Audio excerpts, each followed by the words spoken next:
At the very end, Dad showed his love through his gaze when he was unable to move, through his touch.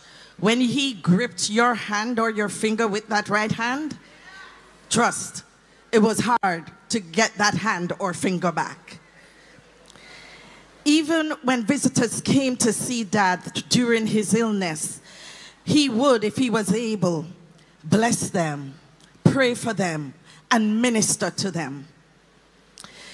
Daddy loved his family so much he protected us, his daughters, and he protected his love, Yvonne. I remember a lot of things about my father, but one thing I want to mention tonight while we're all here together, Daddy never missed an opportunity to make an altar call. When he answered the call to rescue the perishing and care for the dying, he answered it with his whole being.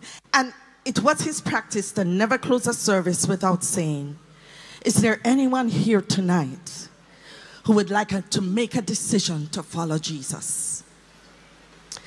There was a song that Dad did, and he loved to sing it. It's called Pity the Man. A part of the chorus says, pity the man who has treasures to hold, yet he holds not the pearl of great price. That means that man, even though he's holding treasures and he has possessions, he does not know the pearl of great price, who is Christ. Pity the man, the song continues, though he lives long on earth, yet he knows not the giver of life. So you can have stuff, you can possess stuff, no matter your position, your affiliation, your job, your association, your bank account.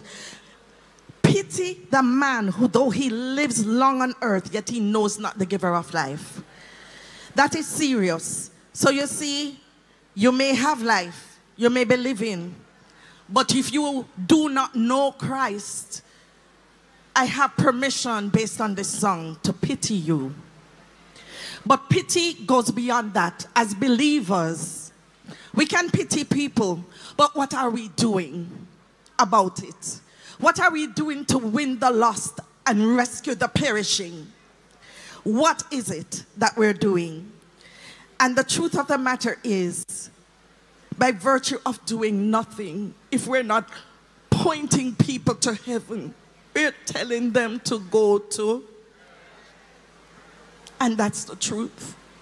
And if the legacy of Ronald Blair has to live on, as he's come to the end, I think the onus is on us to carry on the legacy by ensuring that our lives, the way we structure our lives, the way we interact with other people, the way we talk about the love of God, the way we share Jesus Christ, that is the legacy I want to leave with us tonight to carry on for Ronald Augustus Blair.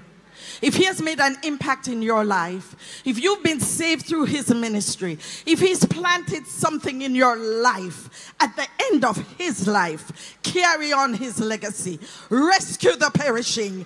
Care for the dying.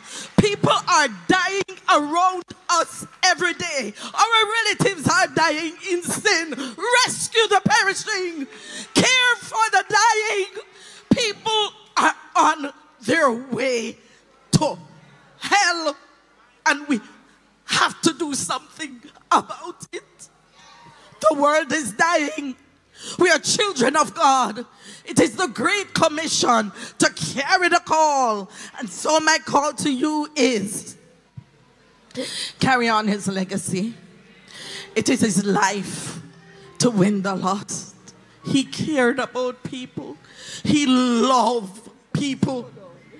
Let that love continue in the things that you say, in the things that you do. He's gone. But Daddy, if I can speak on behalf of everybody, we're going to do the work. It's not the end of the book. It's just another chapter.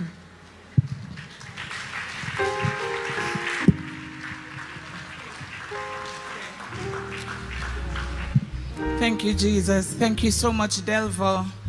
So now I know where part of the mantle gone, because she sounded like a preacher a while ago. I'm going to ask the other members of Celestial, I almost said Perpetual Praise, Celestial Gems to come. As you heard, Celestial Gems started when I was 10 years old. That was yesterday. And